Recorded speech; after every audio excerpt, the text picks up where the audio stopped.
এখন না, যখন আল্লাহু আকবার বলা হবে তখন লাফ দিবা। সুবহানাল্লাহ, আলহামদুলিল্লাহ, লা ইলাহা ইল্লাল্লাহু, আল্লাহু আকবার।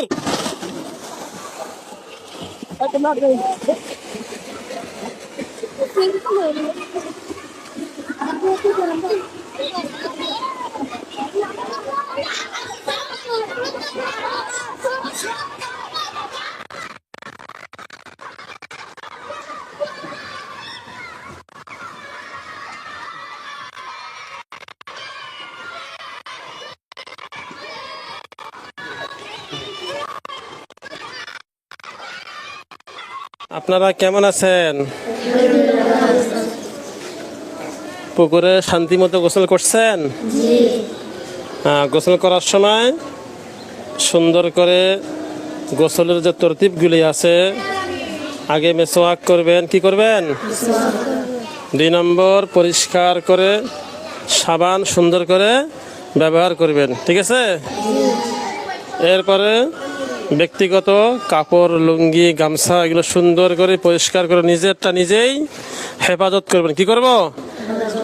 আমরা নিজের গামছা, লুঙ্গি, সাবান পুকুর ঘাটে এগুলো ফেলে যাব না।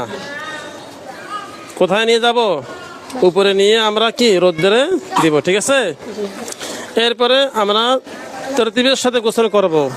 পুকুরের মধ্যে কি দুষ্টামি করব না, একে অপরকে পানি মারব না।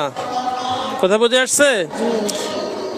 গোসলের দ্বারাই মন পরিষ্কার হয়, দিলে শান্তি আসে। কি আসে? শান্তি আসে। এই জন্য আলহামদুলিল্লাহ তোমরা গোসল করতেছো, আল্লাহ পাকের মেহেরবানি, সুন্দর পরিবেশে সুন্দর পুকুরে গোসল করতেছো। নিয়মিত গোসল করবে। ঠিক আছে? এরপরে মাঝে মাঝে আপনাদের আনন্দকে বাড়ানোর জন্য আমরা এই পুকুরের মধ্যে যারা নাকি সাঁতারের মধ্যে 1 নম্বর হবে, ঠিক আছে, তাদেরকে পুরস্কার দেওয়া হবে। 1 নম্বর, 2 নম্বর, 3 নম্বর যারা হবে তাদেরকে পুরস্কৃত করা হবে ইনশাআল্লাহ। ঠিক আছে? তো আজকেও তোমরা যারা নাকি 1, 2, 3 নম্বর স্থান অর্জন করছো তাদেরকে পুরস্কার দেওয়া হবে। ঠিক আছে না ইনশাআল্লাহ? তো গোসলের সাথে সাথেই মন ফ্রেশ হবে। মন ফ্রেশ নিয়ে লেখাপড়াও মনোযোগ দিয়ে করতে হবে। কি? মনোযোগ দিয়ে লেখাপড়াও করতে হবে। লেখাপড়াটা হলো মেইন টার্গেট, তোমাদের উদ্দেশ্য কি? লেখাপড়া। ঠিক আছে? এই জন্য আগামী সপ্তাহে কি আছে? মাসিক পরীক্ষা আছে। তোমরা মনোযোগ দিয়ে যার যতটুকু পড়া হয়েছে এই পড়াগুলো ভালো করে মনোযোগ দিয়ে যাদের হেফজ তাদের মুখস্থ করবা, যারা নাজারা দেখে এদেরগুলোও কি সুন্দর করে তেলাওয়াত করার চেষ্টা করবে। ঠিক আছে না ইনশাআল্লাহ? আল্লাহ তাআলা সবাইকে আমল করার তৌফিক দান করুন।